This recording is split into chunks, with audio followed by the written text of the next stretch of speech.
வணக்கம். தமிழ் குரலுக்காக நான் உங்கள் ஜெயபிரகாஷ் கருணாகரன். இன்றைய சிறப்பு நேர்காணலில் நம்மோடு இணைந்திருப்பவர் மூத்த பத்திரிகையாளர் திரு கோடீஸ்வரன் அவர்கள். வணக்கம் சார். சார், மோடி ஆட்சிக்கு வந்தவுடனே பல மாற்றங்களை ஏற்படுத்தியதாக இன்றைக்கும் பாஜகவினர் சொல்லி கொண்டிருக்கிறாங்க. இவர் வந்த பிறகு தான் ஸ்டேட்டுக்கு நிறைய ஃபண்டெல்லாம் வந்தது.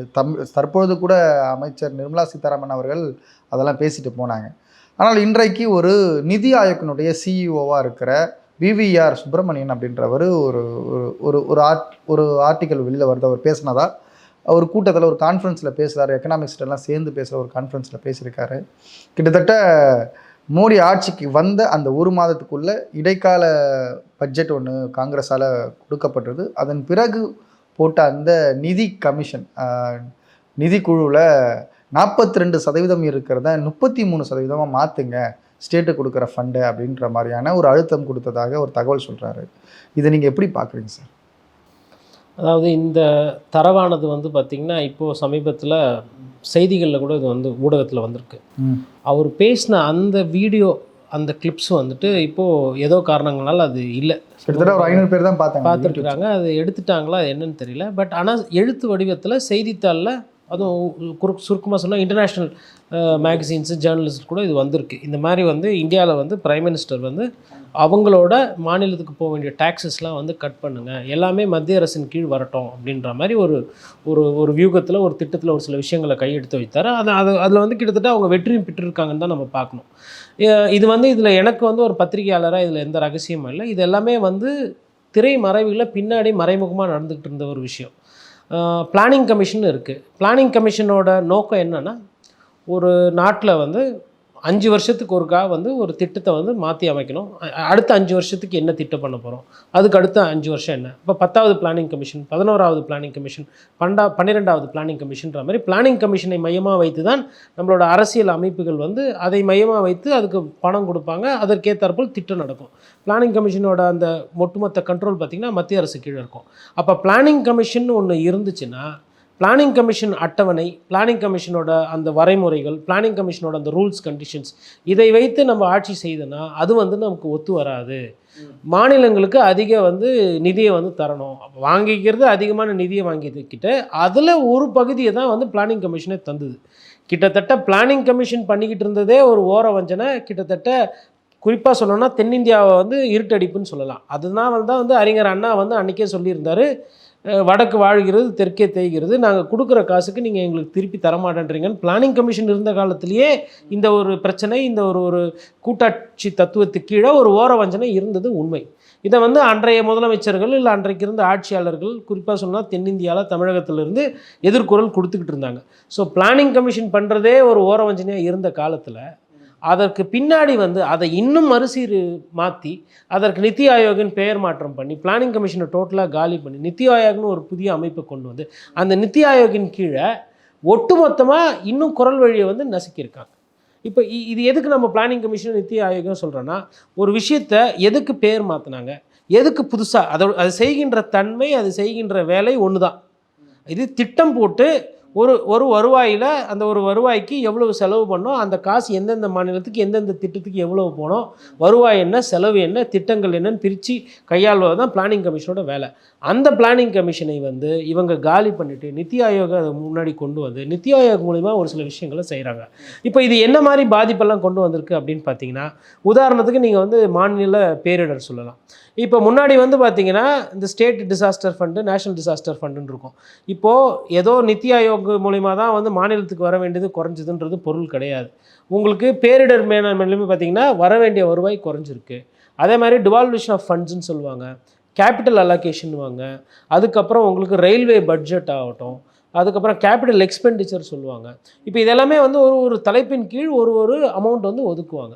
இப்போ நீங்கள் ரயில்வே துறை எடுத்துக்கிட்டிங்கன்னா, ரயில்வே பட்ஜெட்டில் தென்னிந்திய ரயில்வே, சதர்ன் ரயில்வேக்கு ஒதுக்கப்படுற அந்த பணமானது ரொம்ப கணிசமாக குறைச்சிருக்கு. இது தொழிலாளர்கள், இந்த எஸ்ஆர்எம்யூ ஆகட்டும், எஸ்ஆர்இஎஸ் ஆகட்டும், southern railway employees Sangh, southern railway Mazdoor union ஆகட்டும், இல்லை காங்கிரஸ் கட்சியில் இருக்கக்கூடிய அந்த என்ஐஎஃப்ஆர் சொல்லுவாங்க, national federation of Indian railwaymen சொல்லுவாங்க. இந்த மாதிரி நிறைய அமைப்புகள் இதை சொல்லியிருக்காங்க. அதே மாதிரி கம்யூனிஸ்ட் கட்சியிலையும் இருக்குது. இப்போ ரயில்வே பட்ஜெட்லேயே தென்னிந்தியாவில் குறிப்பாக சொல்லலாம் தமிழகம், கேரளா, ஆந்திரா, ஓரளவுக்கு கர்நாடகா. இந்த மாநிலங்களுக்கு வர வேண்டிய திட்டமானது வராமல் தள்ளி போகும். இது வந்து நிதர்சனமாக இருக்கிறது. அப்போது நம்ம நித்தி ஆயோகை எடுத்துக்காட்டு பார்த்தோம். அதுக்கப்புறமா வந்து பார்த்திங்கன்னா உங்களுக்கு ரயில்வே பட்ஜெட்டில் எப்படி ஓர வஞ்சனை பண்ணியிருக்காங்கன்னு பார்த்தோம். இப்போ நமக்கெல்லாம் புரிகிற மாதிரி கண்ணெதிரில் இருக்கிற எடுத்துக்காட்டுன்னு பார்த்தா எய்ம்ஸ் மருத்துவமனை. அதாவது மருத்துவ செலவுக்கு மருத்துவ இன்ஃப்ராஸ்ட்ரக்சரை வந்து அக்ராஸ் த கண்ட்ரி நாடு முழுவதும் மேம்படுத்தணுன்ற அந்த திட்டம் அதை பற்றி பேசிட்டு மதுரையில் இருக்க எய்ம்ஸுக்கு வந்துட்டு இன்னும் வந்து அந்த கட்டடம் அந்த காம்பவுண்ட் வால் கூட இன்னும் ஃபுல்லாக வரல. நாம்கே வாசத்துக்கு ஆரம்பிக்கிற மாதிரி ஏதோ ஒரு கணக்கெலாம் பண்ணிவிட்டு ஒரு பூஜைலாம் பண்ணிவிட்டு முடிச்சிட்டாங்க. இன்னும் எய்ம்ஸ் வந்து வரல அங்கே. அப்போ இதை எல்லாமே பார்த்துக்கிட்டா என்னென்னா இந்த திட்டமானது இவங்க வந்து நித்தி ஆயோகை கொண்டு வந்துட்டு பிளானிங் கமிஷனை அமுக்குனதுனுடைய நோக்கமே வந்து மாநிலத்துக்கு போகிற அந்த ஃபண்ட்ஸ் வந்து அதிகமாக போகக்கூடாது. இது ஒரு பார்வை. இப்போ இரண்டாவது அம்மையார் நிர்மலா சீதாராமன் என்ன சொல்கிறாங்கன்னா, கொடுத்ததை விட அதிகமாகவே கொடுத்துருக்கோம் கடந்த காலத்தில், அதே மாதிரி நாங்கள் வந்து கூட கொடுக்குறோம் அப்படின்ற மாதிரிலாம் சொல்லியிருக்காங்க. கிட்டத்தட்ட என்னோட நினைவு சரியாக இருக்கணும்னா 8 வருஷமாக இதற்கு வந்து எந்த பதிலுமே கொடுக்கல. இந்த பிரச்சனை வந்து எஸ்பி வேலுமணி அதிமுகவில் அமைச்சராக இருந்தப்போ கூட லோக்கல் பாடிஸ்க்கு உள்ளாட்சித்துறைக்கு வர வேண்டிய பணமெல்லாம் சரியாக வரல அப்படின்னு சொல்லிட்டு இப்போ அன்றைய அமைச்சராக இருந்த நரேந்திர சிங் தோமர் அவர்கள் மத்திய அமைச்சராக இருந்தப்போ அவர்கிட்ட மனுவெல்லாம் கொடுத்தாங்க. எங்களுக்கு வர வேண்டிய பணம் வரல, கொடுக்க வேண்டிய பணம் கொடுக்கல அப்படின்னு கேட்டப்பவே உங்களுக்கு வந்து நீங்கள் தேர்தல் நடத்தலை, நிறைய இடத்துல தேர்தல் நடத்தலைன்னா உங்களுக்கு நாங்கள் பணம் கொடுக்க முடியாதுன்னு சொல்லிட்டு பாராளுமன்றத்தில் பேசின பதிவு இருக்குது. அப்போ இது ஓர வஞ்சனை அல்லவா? அதாவது அவங்க தேர்தல் நடத்தலை, கவுன்சிலர் இருந்தாங்க, இல்லைன்னா என்ன ஆகிட போகுது? கொடுக்க வேண்டிய பணத்தை கொடுத்துருந்தா திட்டமானது நடந்திருக்கும். தெருவிளக்கு போட்டிருக்கலாம், இன்னும் சாலைகள் போட்டிருக்கலாம், இன்னும் குடிநீர் வசதி இன்னும் மேம்படுத்தியிருக்கலாம், குப்பை அகற்ற அந்த பணியை இன்னும் கொஞ்சம் சிறப்பாக செஞ்சுருக்கலாம், எவ்வளோ பண்ணியிருக்கலாம். அப்பவும் பணம் கொடுக்கல. கேட்டதுக்கு இந்த சட்டத்தின் கீழ் இந்த சரத்தின் கீழ் இந்த உள்ளாட்சித்துறை தேர்தல் நடத்தலைன்னா பணம் கொடுக்க முடியாது, நிறுத்தி வச்சாங்க. இது உண்மை. அதே மாதிரி அது கஜாவாகட்டும், ஒக்கி ஆகட்டும், அப்புறம் இப்போமா கடைசியாக வந்து போன மிச்சாங் ஆகட்டும், வரதாவாகட்டும், எல்லாத்துலேயுமே வந்து 10,000 கேட்டால் வந்தது 100 கோடி, 30,000 கேட்டால் வந்தது 1000 கோடி, 18,000 கேட்டால் வந்தது 700 சில்லற கோடி. இவ்வளோ தான் கேட்டது, இவ்வளவு கொடுத்தது இவ்வளோ. மத்திய அரசினுடைய லட்சணம் வந்து இப்படி தான் இருக்குது. இப்போது இதை நீங்கள் வந்து ஒவ்வொன்றா எடுத்து சல்லியாக நீங்கள் பிரித்து பார்த்தீங்கன்னா இவங்க எந்த அளவுக்கு வந்து தமிழகத்துக்கு வர வேண்டிய நிதியை வந்து குறைச்சிருக்காங்கன்றது தெரியும்.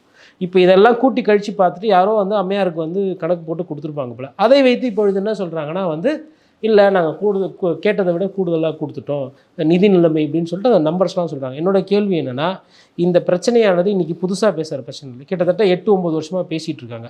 இப்போ இதற்கு முன்னாடி அமைச்சர்கள் பிடிஆர் பழனிவேல் தியாகராஜன் கூட ஃபினான்ஸில் இருந்தப்போ பேசியிருக்காரு, முந்தைய இருந்த ஃபினான்ஸ் மினிஸ்டருங்களாம் பேசியிருக்கிறாங்க. ஓபிஎஸ் அவர்களே சட்டமன்றத்தில் பதிவு பண்ணியிருக்கிறார், மத்திய அரசு நிறைய பணம் ஒதுக்கலை அப்படின்னு. இது வந்து சட்டமன்றத்தில் பதிவில் இருக்குது.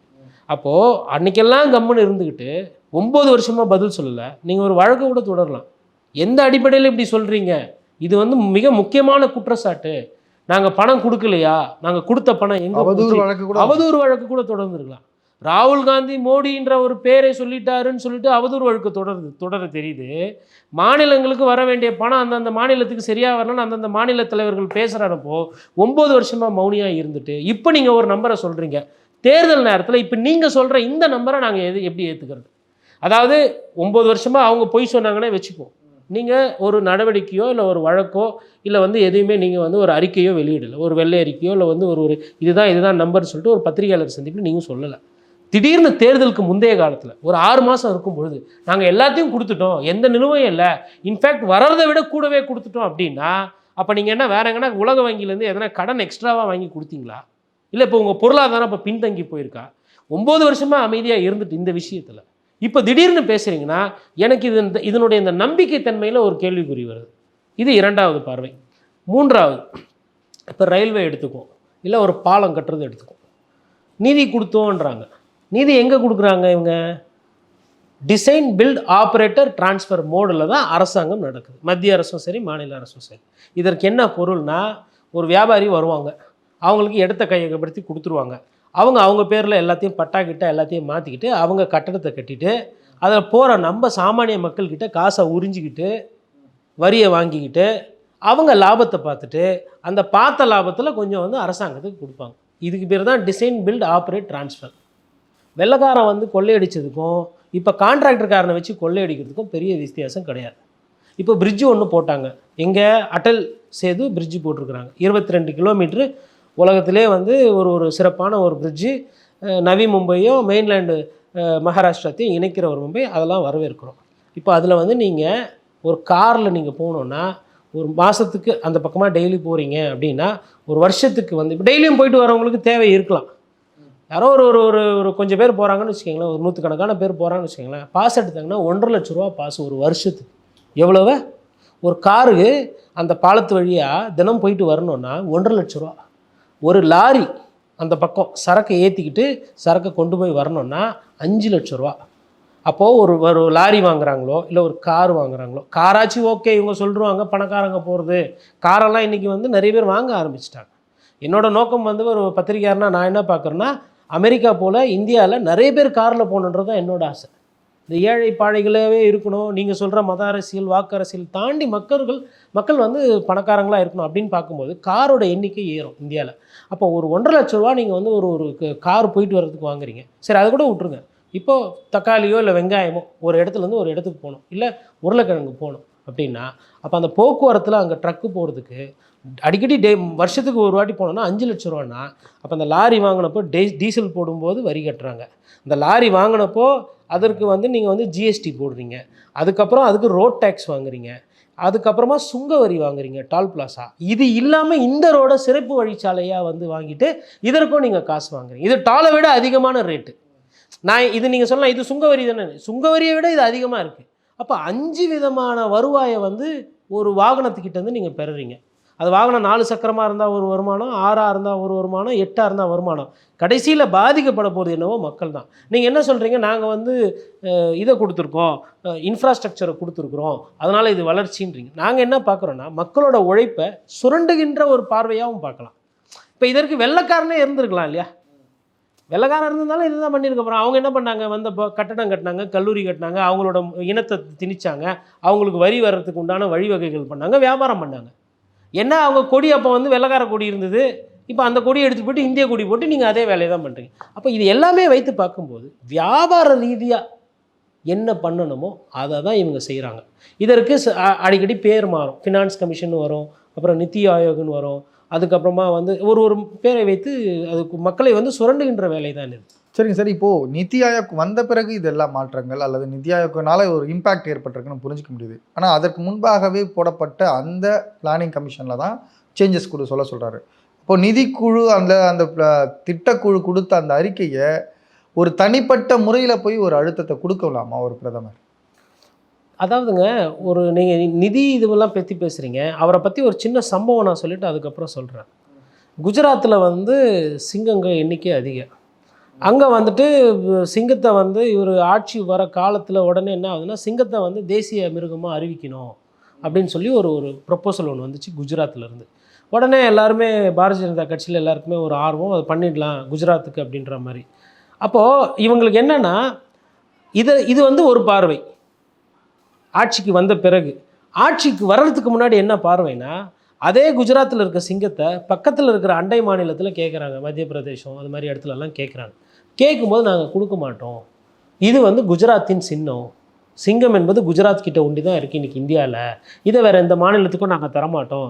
அப்போ வந்து அந்த இயற்கை ஆர்வலர்கள் அப்புறம் அந்த வனத்துறை வல்லுநர்கள்லாம் சொல்கிறாங்க, இதில் எதனா நோய் வந்து செத்து போச்சு, இல்லை இதுக்கு வந்து எதனா வந்துட்டு ஒரு கோமாரி நோயோ இல்லை அந்த மாதிரி ஏதோ மிருகங்களை தாக்கக்கூடிய ஒரு நோய் வந்துச்சு அப்படின்னா வந்து மொத்தமாக எல்லாமே அழிஞ்சு போயிடும் அப்படின்னு சொல்கிறாங்க.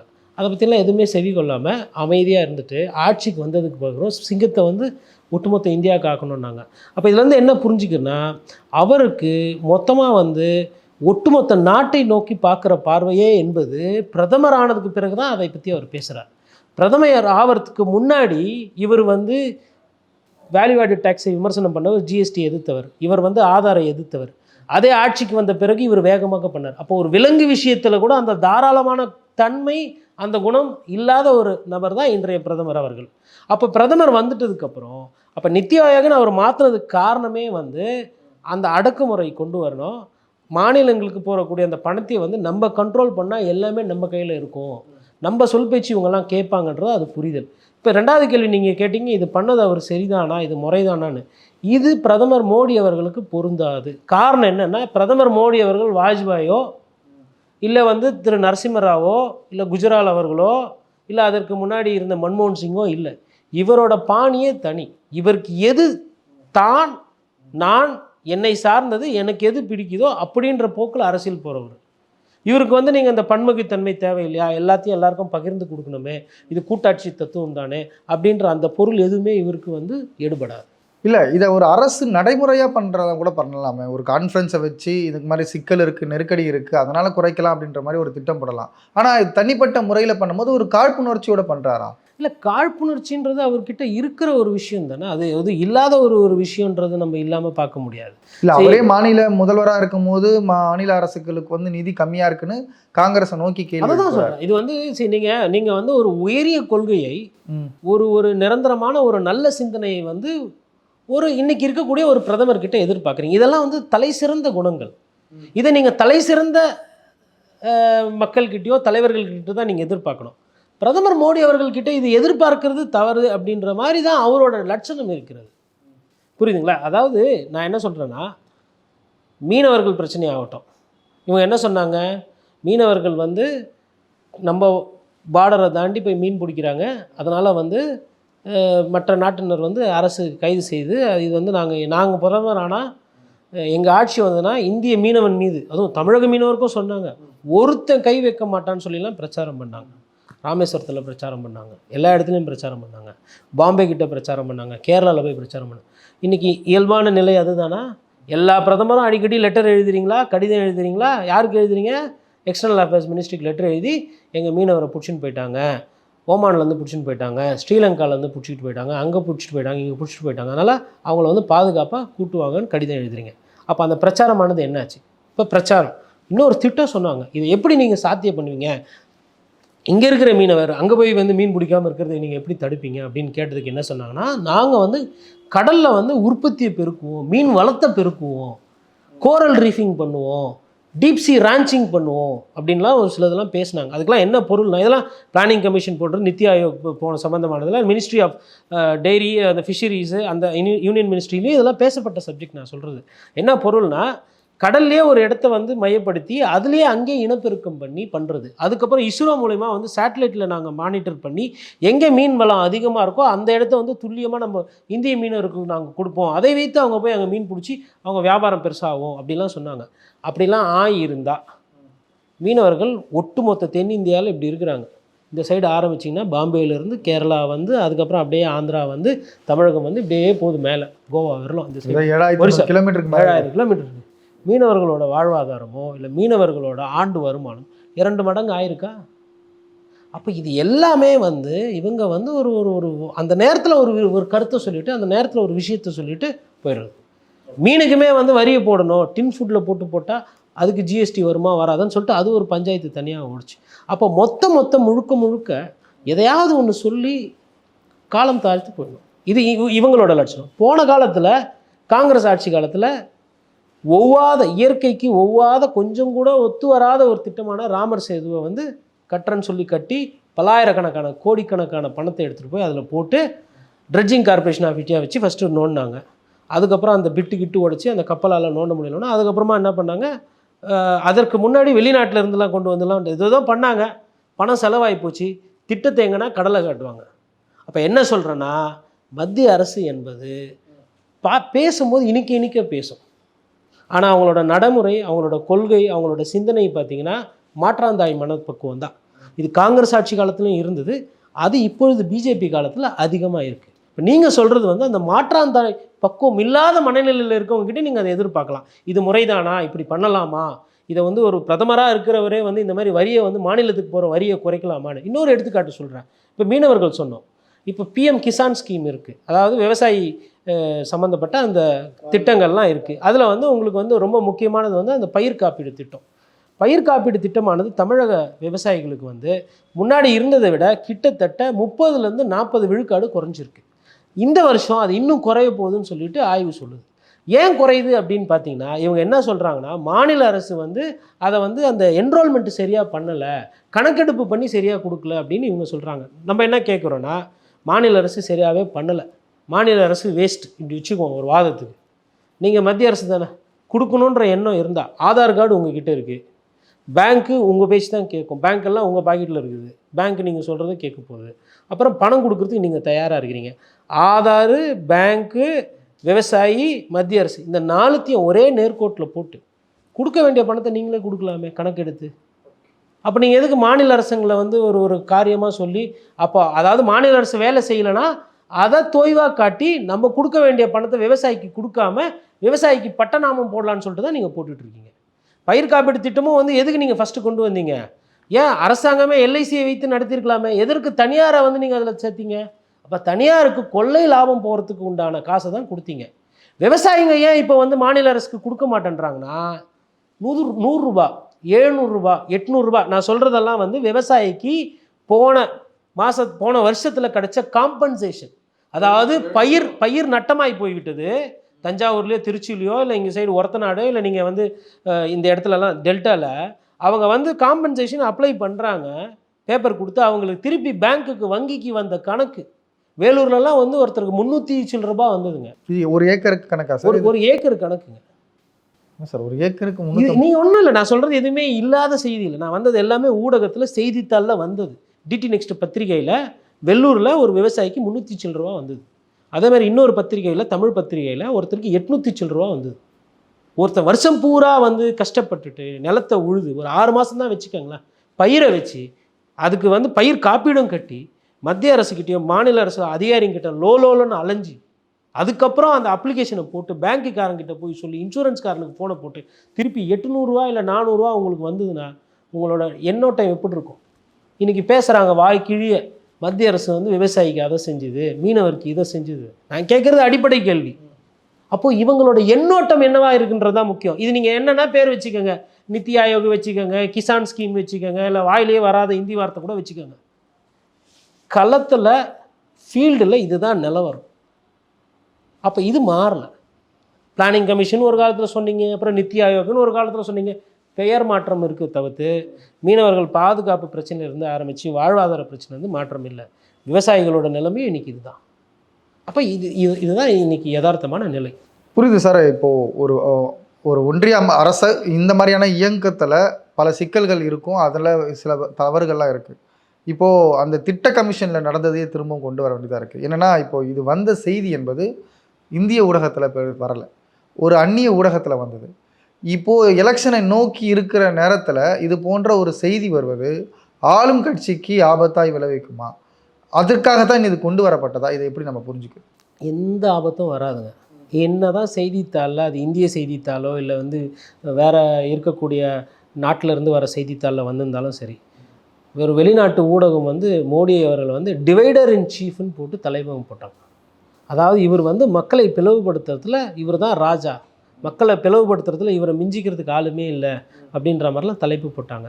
இதை விட மோசமான தலையங்கம், இதை விட மோசமான தலைப்பு இதெல்லாம் வைத்து வந்து பிரதமர் அவர்களை மற்ற நாட்டிலேருந்து வரக்கூடிய ஊடகங்கள்லாம் செய்திகள் வெளியிட்டிருக்கு. இவங்க என்ன தெரியுமா சொல்லுவாங்க? இந்தியாவோட அசுர வளர்ச்சியை பார்த்து அவர்களுக்கு பொறாமை, அவர்களுக்கு அந்நிய கைக்கூலி, சைனாக்காரன் வந்து இவன் வந்து வியாபாரம் பேசிட்டான், அதுக்கப்புறம் அமெரிக்கா பணம் இங்கே வருது, அப்புறம் ஆண்டனியோ மெனியா சோனியா காந்தி இட்டாலி தொடர்பு, இதெல்லாம் இவங்க கட்டு விடுற கட்டு கதைகள். அது கட்டு கதைகளாக இருக்கலாம், இல்லை உண்மையிலே வியாபாரம் நடந்திருக்கலாம், அதை பற்றிலாம் எங்களுக்கு தேவையில்லை, அது உங்கள் வேலை. ஆனால் நடந்தது என்ன அப்படின்னு இருக்குது. உங்கள் கூடவே இருந்த ஜம்மு காஷ்மீரில் இருந்த கவர்னர் உங்களை சொன்னார், ஐயா இராணுவ சிப்பாய் இங்கே போகிறாங்க, நிறமை சரியில்லை, ரோடு மோசமாக இருக்குது, வண்டியில் போனால் ஆபத்து வரலாம், பள்ளத்தாக்கில் விழலாம், என்ன வேணால் ஆகலாம், ஹெலிகாப்டரில் போனால் ஒன்றும் பிரச்சனை ஆகாதுன்னு சொல்லி நான் கோரிக்கை வைத்தேன், நான் என்னோடய கோரிக்கையை கேட்கல, இந்த தகவல்லாம் போச்சு, அப்படி இல்லைன்னா இராணுவ வீரர்கள் செத்துருக்க மாட்டாங்கன்னு சொன்னாங்க. என்ன ஆச்சு? அதெல்லாம் அப்படியே இன்னும் என்ன பண்ணுவாங்க, வேறு எதனா ஒரு செய்தியை கொண்டு வந்து அந்த செய்தியை போட்டு மறைச்சிருவாங்க. இப்போ இன்றைக்கி ஒட்டுமொத்த பிரச்சனை இல்லை. இப்போ நம்ம எல்லாமே என்னென்னா செலிப்ரேட் பண்ணிக்கிட்டு இருக்கணும். ஏன்னா ராமருக்கு வந்து கோயில் கட்டியிருக்கிறாங்க, ரைட்டுங்களா? ராமருக்கு கோயில் கட்டினது சந்தோஷம்தான், ஓகே. ஆனால் இவங்க என்ன பண்ணுறாங்கன்னா, இந்த மாதிரி கோயில் கட்டுறது, கும்பாபிஷேகம் பண்ணுறது, இதையே காரணமாக காட்டிட்டு மற்ற செய்திகளெல்லாம் இருட்டடிப்பு பண்ணுவதில் இவர்கள் கெட்டிக்காரர்கள். இந்த செய்தி கூட இப்போ பிரதமர் வராரு, தூத்துக்குடியில் வெள்ளம் பேயடி அடிச்சுது, 100 சென்டிமீட்டருக்கு மேலே வெள்ளம், வரலாறு காணாத மழை, மக்கள் பாதிப்பு, 33 பேர் செத்தாங்க, அப்போல்லாம் வரல. அதை தாண்டி இருக்கிற ராமேஸ்வரத்துக்கு இப்போது போயிட்டு புனித நீர் ஆட போகிறாரு, பூஜை பண்ண போகிறாரு. சென்னையில் பெரு வெள்ளம், 4 மாவட்டம் அடி, திருவள்ளூர், செங்கல்பட்டு, காஞ்சிபுரம், சென்னை. 3-4 நாள் வியாபாரம் கிடையாது, வாழ்வாதாரம் போச்சு. 1 வாரம் கரண்ட்டு கிடையாது. நிறைய பேர் நடுரோத்துட்டு வந்துட்டாங்க. அந்த 1 வருஷம் சம்பாரித்த காசெல்லாம் டிசம்பரில் விட்டாச்சு. நிலைமை இதுதான். அன்னைக்கு சென்னைக்கு வரல. யார் வரல? பிரதமர் வரல. இன்னைக்கு கேலோ இந்தியாவுக்கு கைத்தட்டி விழாவை தொடங்கி வைக்க வர்றாரு. இதற்கு ஒரு சுகாதாரத்துறை அமைச்சர் போதாதா? இது கேலோ இந்தியா தேவைன்னா தேவை.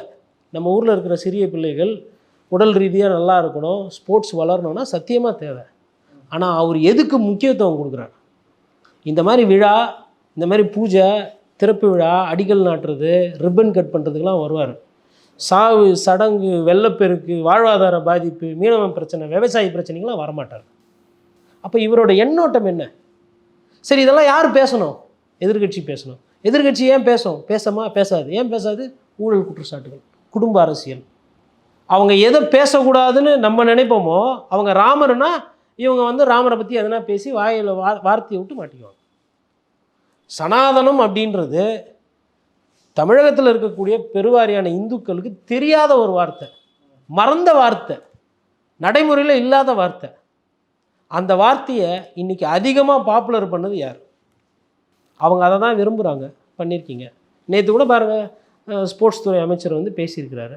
ராமருக்கு கோயில் கட்டினது எங்களுக்கு வருத்தம் கிடையாது, ஆனால் மசூதி இடிச்சிட்டு கட்டினது அப்படி. நான் என்ன கேட்குறேன், அவங்களுடைய இயக்கத்தினுடைய ஒரு கொள்கை வெளிப்பாடு தானே. நீங்கள் இயக்கத்தோட கொள்கை வெளிப்பாடுன்னா ஐயார் பெரியார் வழியில் வாக்கு அரசியலேருந்து நீங்கள் வெளியில் போயிட்டு இந்த கருத்தெல்லாம் சொல்லிவிடுவோம். உங்கள் கருத்தெல்லாம் கேட்டு உங்கள் கருத்துக்கெல்லாம் ஓட்டு போடணுன்னா இருக்க ஒன்றும் இல்லாமல் போயிடும். அந்த கட்சி மாற்றி யோசிக்கணும். அவங்க மல்யுத்தம், உங்களுக்கு தெரிஞ்சது குத்து சண்டை. அவன் மல்யுத்தம் பண்ணுறான், வா வா வான்னு கூப்பிட்றான். கொஞ்சம் கூட மூளையை சிந்திக்காமல் நீங்கள் க்ளவுஸை மாட்டின்னு மல்யுத்த கட்டத்துக்கு போகிறீங்க. உங்களுக்கு வர்றது குத்து சண்டை போகிறோம். மல்யுத்தனோட சண்டை போடக்கூடாது. நீங்கள் இங்கே கூப்பிடணும், வா இங்கே குத்து சண்டை போடலாம் வான்னு. அதை யாரும் பண்ணுறது இல்லையே. எப்போ பார்த்தாலும் திருப்பி மதவாதம் அவங்க தான் பேசுகிறாங்கண்ணா. நீங்களும் அதை எதிர்க்கிறன்ற பேரில் அதை எப்படி எதிர்க்கணும்னு தெரியாமல் தப்பாக எதிர்த்து இன்றைக்கி என்ன ஒரு இன்டர்னல் ரிப்போர்ட்டு, நிறைய இடத்துல காங்கிரஸ் சீட்டு குறைஞ்சதுக்கு காரணம் சனாதன சர்ச்சைன்னு சொல்கிறாங்க. நம்ம சொன்னோன்னா எதனா ஒன்று சொல்லுவாங்க. உண்மை அதான். பத்திரிகையாளர்கள் நண்பர் நமக்கு இருக்கிறாங்க, நிறைய பேர் அங்கே தேர்தல் வேலையில் பார்த்தவங்க, அவங்க வாயிலேருந்து வரத உண்மை இது. அறிஞர் அண்ணாவை விட நீங்கள்லாம் புத்திசாலி கிடையாது. அறிஞர் அண்ணா இந்த சப்ஜெக்ட் எப்படி கையாளணும்னு தெரியும். அதை அழகாக அது போக்கிலேயே போயிட்டு அதுலேருந்து மடைமாற்றி மக்களை புத்தி கூர்மையாக்கினவர் அறிஞர் அண்ணா. உங்களுக்கு அந்த விஷயம் தெரியாது. இன்னொன்று, அறிஞர் அண்ணாவோட கரை படையில் நல்ல ஆட்களை கொண்டு விட்டார். ஏதோ ஒரு பாதி, மீதி பாதி நீங்கள்லாம் வந்துட்டீங்க. நீங்கள் இன்றைக்கி சொல்லுங்கள், நீங்கள் என்ன அரசியல் தன்மை இருக்குது? நீங்கள் எப்படி எதிர்க்க போகிறீங்க? எனக்கு இந்த காங்கிரஸ் கூட்டணி, அப்புறம் இந்த காங்கிரஸ் கூட இருக்கிற மற்ற கட்சிகள் எல்லாம் பார்க்கும்போது ஒரே ஒரு கேள்வி தான். இவ்வளவு பிரச்சனை இருக்கு. பண மதிப்பீடு, மக்கள் இறந்தாங்க. கொரோனா, மக்கள் இறந்தாங்க. கங்கையில் பாடி நூற்றுக்கணக்கான பாடி மிதந்துச்சுன்னு சொல்லிட்டு மற்ற ஊடகங்கள், வெளியூர் ஊடகங்கள்லாம் கூட காட்டுச்சு. அப்புறமா கொஞ்சம் மனசாட்சி உறுத்துதேன்னு சொல்லிட்டு வட இந்தியாவில் இருக்கிற பத்திரிகை ஊடகங்களும் கொஞ்சம் காட்டுச்சு.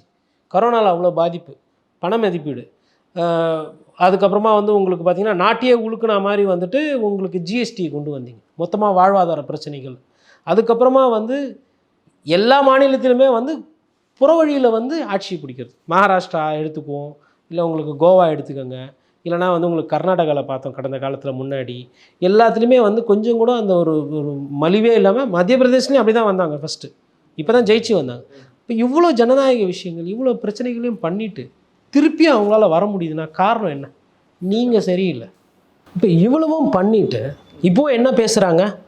பிஜேபி திருப்பி வந்தோம், பிரதமர் மோடி 3வது முறையாக வந்துடுவாரா அப்படின்ற அளவு இருக்கு. நீங்கள் பேச போகிறோம், யதார்த்தமாக பேசுவோம்.